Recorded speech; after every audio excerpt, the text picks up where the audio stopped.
All right, welcome back to Good to Geek Out. Good place to go to geek out. We're always good to go, unless you're talking about me, apparently. Mandalorian, Season 2, Episode 2, which is also known as Chapter 10. Yeah, I pronounce it that way. The Passenger.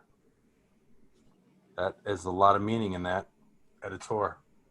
San Antonio, let's do this, fellas. Boba Fresh, San Francisco, here to break down frame by frame, scene by scene, everything you've seen. Is my head? Look at my head. My head's pretty well situated between those frames. Enjoy my face. Hey, Rob Lucy coming at you from Phoenix, Oregon, rising from the ashes. Looking forward to discussing episode 2, The Mandalorian. Another great episode. Looking forward to jumping right in. Spoilers ahead, so if you haven't seen it, please watch the episode before you watch this episode. All right. Thank you for the warning. Starts off pretty quickly. An ambush, very reminiscent of Return of the Jedi with the Ewoks, if I don't recall. There's a little bit more beyond that. I like to call this episode the Baby Yoda toy episode. Christmas is coming. What'd you guys think about that intro? Little jetpacks.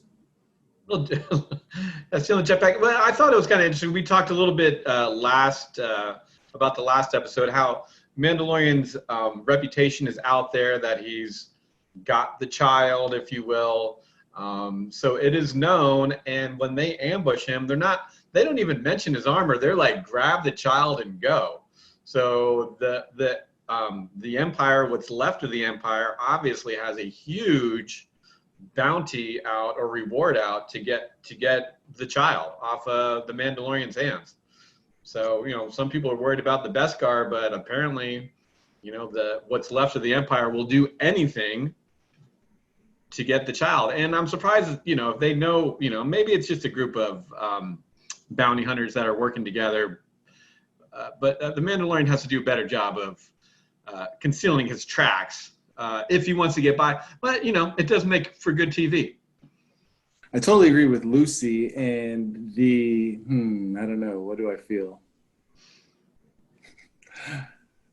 I totally agree with Lucy that the opening was dope, just like the last cold open. We again have a very spaghetti Western, long frame shot, seeing the expansiveness of the desert, riding the horse into the horizon with the classical takedown maneuver. I mean, they live in a world with repulsor engines and laser guns and photon bombs and all of these things, and they're like, we're gonna use a rope.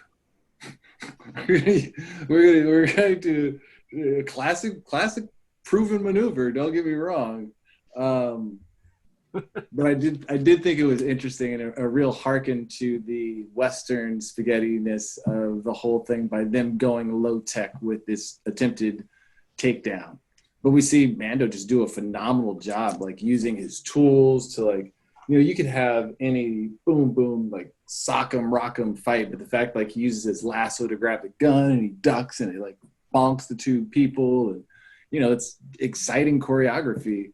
And then the exchange of the jetpack is so dope, because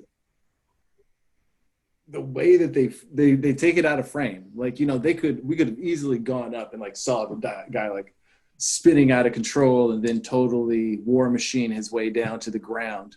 But instead they do all of it so classy off ground until you just see the thump. And I thought that was cool. That reminded me, actually, now I think of Bruce Banner jumping out and not turning into the Hulk in Ragnarok. But with way different results. Yeah. Yeah, it was a very good intro, and then we got Mando walking in the bar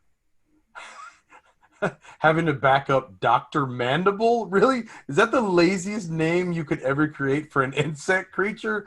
Dr. Mandible? I loved it.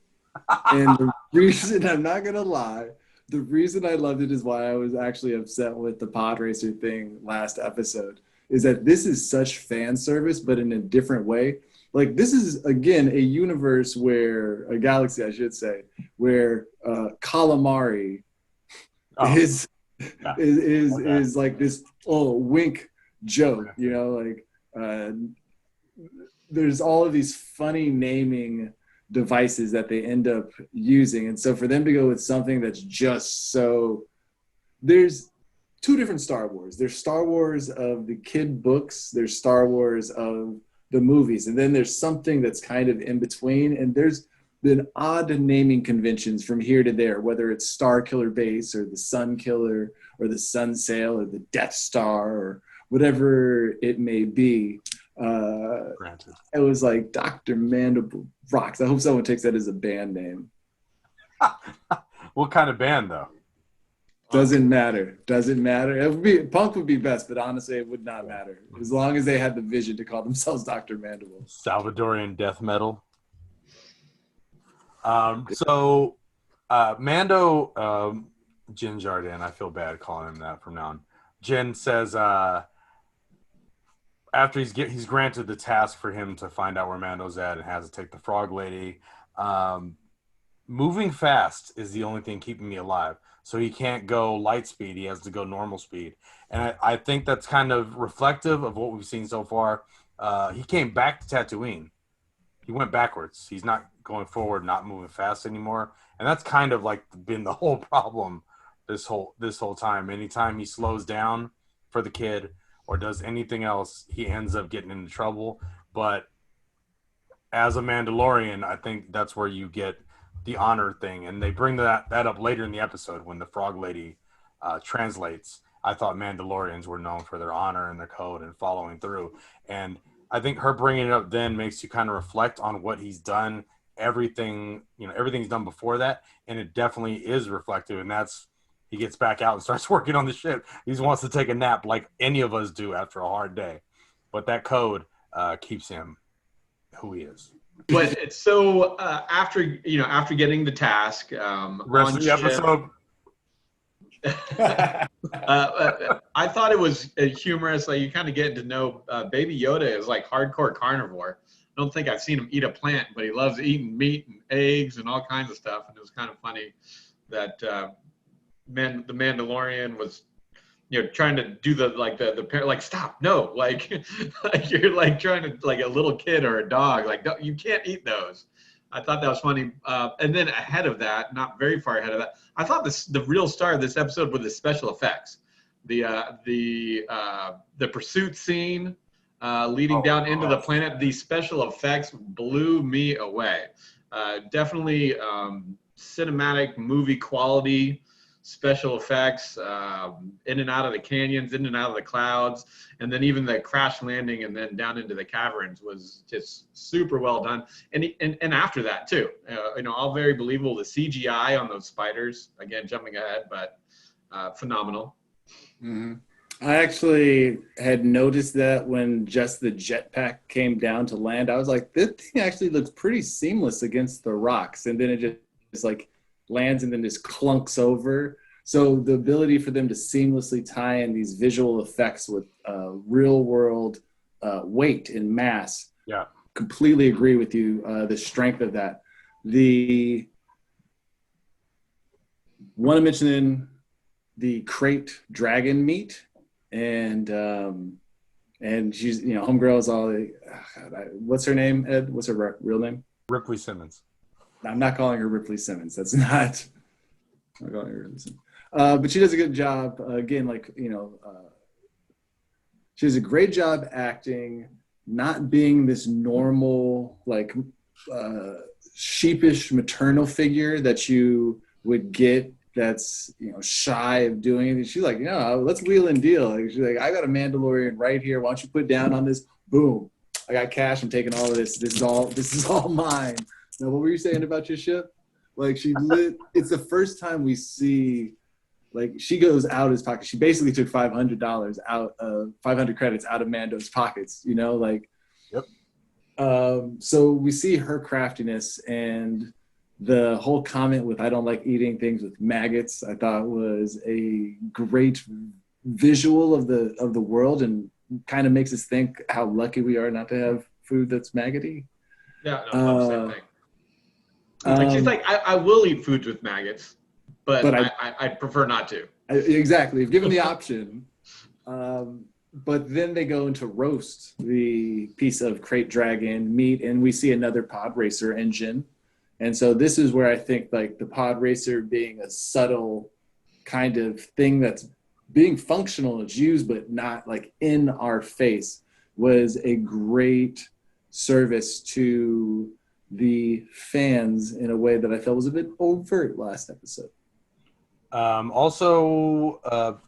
Lucy, you were talking about the whole Yoda being a carnivore and liking meat and liking eggs and stuff like that. I think that's in another lifetime. We talked about season 1, and Straughter brought up the fact that, you know, the Force is life consuming. You do need life to, if there was no life, there'd be no Force, right? So the Force needs to consume life on some level, and whether that's plants or animals, that's an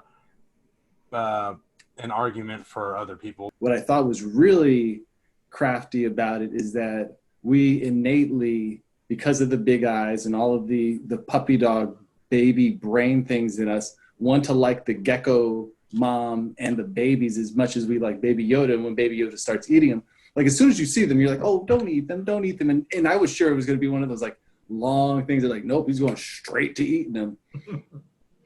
But it is this thing not to, on the point of carnivores or vegans or omnivores or Atkins diets or whatever you want to be, but the idea that we are so disconnected from our food chain that, I've got a dozen eggs in there right now, and I'm not thinking about any of their moms. Also, one thing that was highlighted in this episode that we have not seen really very much in Star Wars is the lack of communication. There's a lot of languages out there, and it kind of is assumed that everyone kind of communicates because they're on the same planet, and somehow if they're interstellar that they can communicate with other languages. This is the first time where we just see two people. Well, I don't think so. I think the frog lady understands what he's saying, but he's just playing out like, I do not know what you're saying. And when you watch Ripley Simmons communicate with her in the episode, it's this weird, like, it's not even like normal human sounds that she has to make to communicate. And Mando's just, Jin Jardin is just like, I'm not even going to try. I don't speak that. And, when they finally do communicate, it's another example of how in episode 1, or, last episode, we saw the Sand People equated to normal people. Even though we can't speak their language or understand what they're doing, you can see them and understand that they know more than what you can comprehend through their verbiage. And in that frog lady, you see her and she's frustrated. You don't know what she wants to say. And she figures out a way to communicate because she is also as intelligent as Mando. And I think a lot of the time when people can't communicate with other people, you somehow think they have less intelligence than you. And these 2 episodes really show just because you can't communicate doesn't mean that you're not. Her walking out into the cave on her own, that was a dumbass move. That was trying to keep the eggs warm, though. Trying to move that plot along. So what I will say to tie in the thing that both of you just said, it was this thing about comprehension, different languages, alien cultures, and it was super stupid. She was Jar Jar Binks done right. Like everything they wanted to accomplish with Jar Jar Binks in the sense of the CGI, like she gets down on all fours and starts running and just does, she's super alien. And so that's what I realized is when they started doing the conversation, I was like, oh, like, cause she's saying very complex sentences. Like, she's using her $10,000 college degree as she speaks and talks to Mando in regards to guilting him into the whole Mandalorian honor code, which again was cool. But I do think going to that scene, as you had mentioned, Ed, I thought that was actually really out of character, but I didn't notice it until he did get up and start fixing the ship because I was like, why are you sitting down?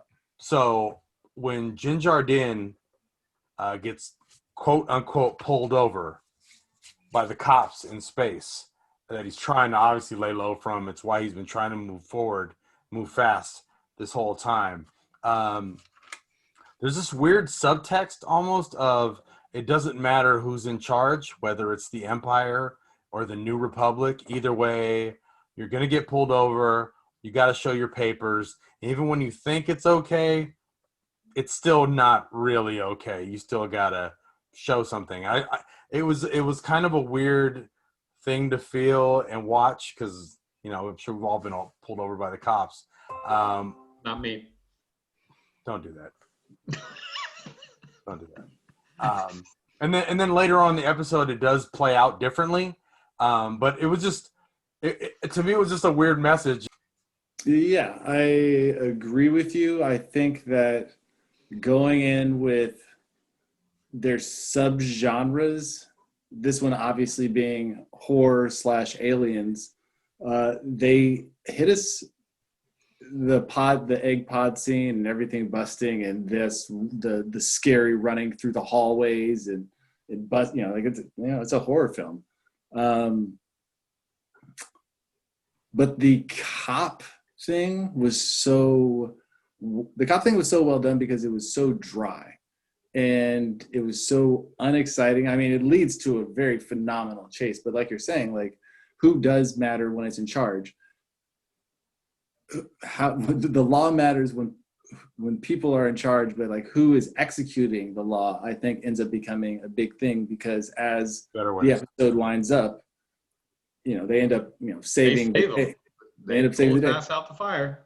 And that's something that we know that the Empire wouldn't do. They wouldn't follow up to do that. Right. So we see that distinguishing factor. Yeah, they wouldn't follow up, and they wouldn't let them off because they're like, yeah, we should take you in, but we got enough problems going on around here, and you did our homie a solid.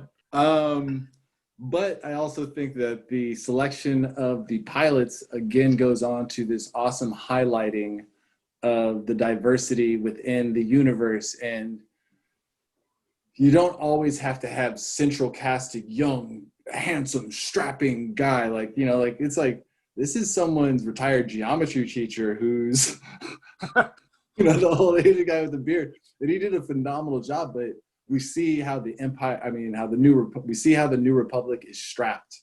And, they're like, whoever wants to do this. But we also see why Cara Dune in the last season is like, yo, I'm out of here. I don't want to patrol. Like, I like shooting guns and you want me to go out and like check people's driver's license, and so they really show again this dryness of someone who wants adventure. This isn't the life. We have a new nickname for you, Lucy. The Knobby White Spider. Knobby White Spider. I'll take it. All right, that's not bad. It's not bad.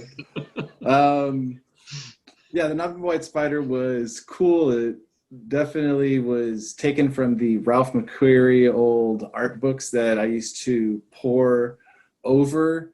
In old Legends lore, it is one state of the life cycle of the trees that are on Dagobah that Yoda lives in. So then I'm assuming in canon that is not the same because it does not seem like these things are making any trees on this planet. So, easily for the canon to just shift over. But in Rebels, there is a spider. I don't know where I put it. There's a spider that is like kind of force sensitive and it feeds off your fears. So it's almost dark side, but not really. So then, like, if you calm yourself, then it doesn't. It befriends you almost. But those spiders, I know, they're different for sure. They're blaster proof. Like, there's like, it's part of the MacGuffin for that episode was that they just couldn't shoot them to make them go away. Like, like they had to figure it out. So the fact that we see the fact that we see the New Republic just blast them away lets us know that isn't it. But I think that Baby Yoda, the heating pool, jacuzzi, the like, oh well, what about these things over here? And he goes and just eats it up, and we're like, oh, it's so cute when you eat it up. And it was again one of those beautiful things about how they present the story, because we know as the audience that you shouldn't be doing that. Like we just like you're in your mind like Jen, just turn around, look at him, he's doing something like.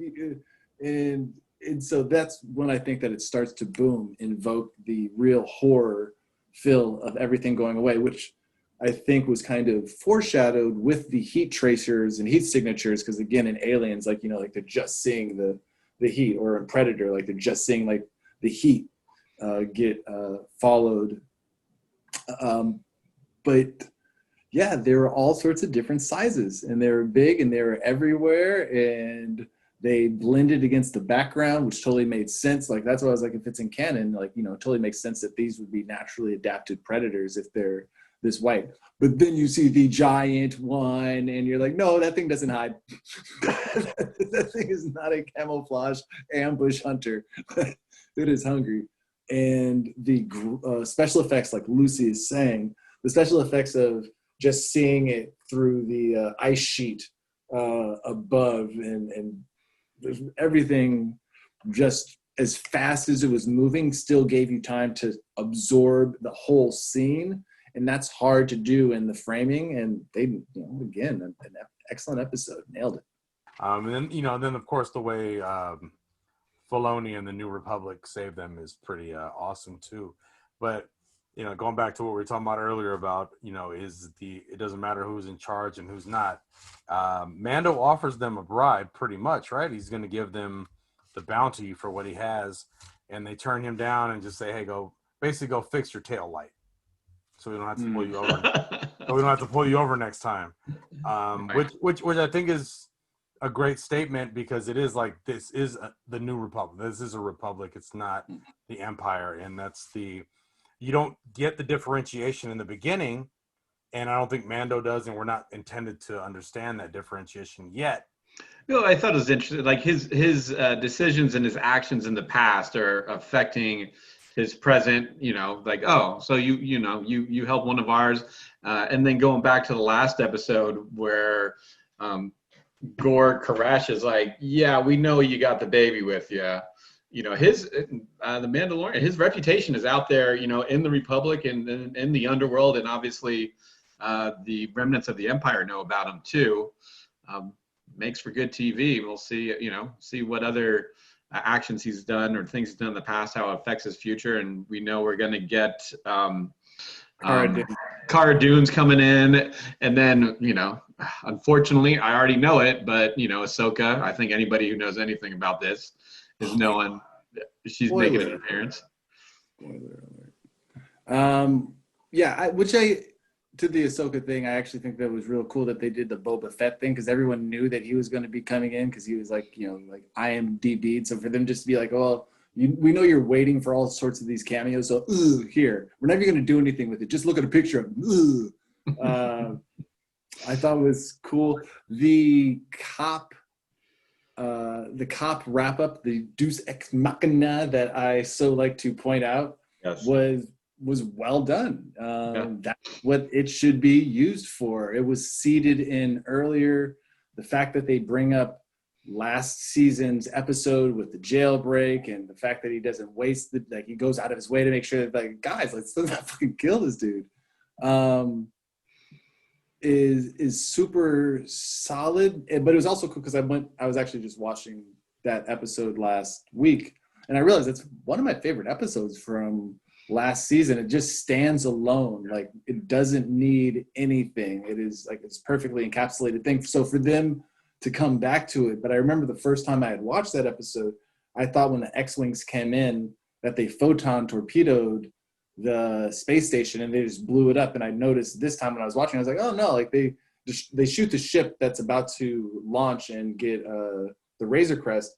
But outside of that, like, the X-Wings are just flying around, just like shooting at it. So the fact that they end up catching the escaped criminal, and, like, this ends up playing out in this episode, And also the fact that they fly in the Razor Crest, and so the Razor Crest again, like, is, you know, as opposed to taking any other ship because it's off the radar, and the last episode ends up becoming the reason that he gets pinged. He says that he helped bring in 3 fugitives, which are the gang that he left behind. Mm-hmm. But we use the droid Zero that he shot because he tried to fuck with the baby. Oh, that's the translator. Is in this episode. So all of these characters are getting, like, that's how you tie it in. That's how you weave it together. And I didn't even know that part. Nice. And they've done just such a great job, kind of, you know, like doing the seeding. This is the things that I love about the episode. Him taking off and just having like the rickety rocket limping on its way to Trask, I thought is real cool. Yeah, all in all, they continue to deliver. Mandalorian, I love you. Yeah, I gotta say, like, I really thought it was a filler episode, which I have not used yet. But you guys definitely convinced me otherwise. I definitely know Baby Yoda is gonna life-size Baby Yoda's on sale this Christmas, and I know that's why this episode was so Yoda centric. I went through the toy department at Walmart yesterday. Baby Yoda is everywhere. Yeah, it's nice. When he presses his face against the egg jar and it's just a big blue, like, and I was like, oh yeah, you just sold 1 million Baby Yodas. Like that in the last scene when he takes that last one, like, you should be upset. Like, if you're following the story, at that point, it's not cute anymore. Like, you're murdering a species. You're eating a endangered turtle egg on the shore as the mother lays birth to it. Like, that's not cute. So on that note, Mandalorian season 2 looks like it's going to be pretty good, even with the quote-unquote filler episode that I haven't mentioned yet. My name is Editor, coming out of San Antonio, and I like my crate dragon medium rare. What do you think I am, some kind of Rhodian? I prefer my crate dragon medium rare as well. Great episode. You know, I could see the point about being kind of a filler episode, but I love the throwbacks to the previous season, and I think it really did move the story along a bit there and shows character development. Rob Lucy signing off from Southern Oregon. Like, comment, subscribe, and look forward to seeing you guys next week. Oh, then my other thing is that in regards to this being a filler episode, I will say that it was the first one that is under 45 minutes. And that was the first thing that I had noticed when I clicked it on. Yeah, it's like a 44-minute episode. It's super, super short, but the story moves along at such a well-timed pace that it doesn't seem to need to want anything. And I think it's rare that you get something that is tailored and edited to what it's supposed to perfectly be. Like, as opposed to a regular, you know, Game of Thrones, we have to fill in this 55 minutes no matter what of the story, we have to. And so they're just like, no, this bit just needs 44 minutes. All right, well, we need an hour. No, don't put those extra 15 minutes in. Just edit this. People are going to watch it. They're going to love it. Let's do it. So yeah, they're saving stuff for the director's cuts down the road once it goes to DVD or streaming or whatnot, for sure. But they can do that they can do director's cuts with 55, 110-minute episodes also. The fact that they you can do more with less is rarely actually used in media and big TV. And they do more with less in this episode. This is Boba Fresh. Come in next week for more insightful ramblings from a madman. Peace. All right. Nice. Good stuff. That was great.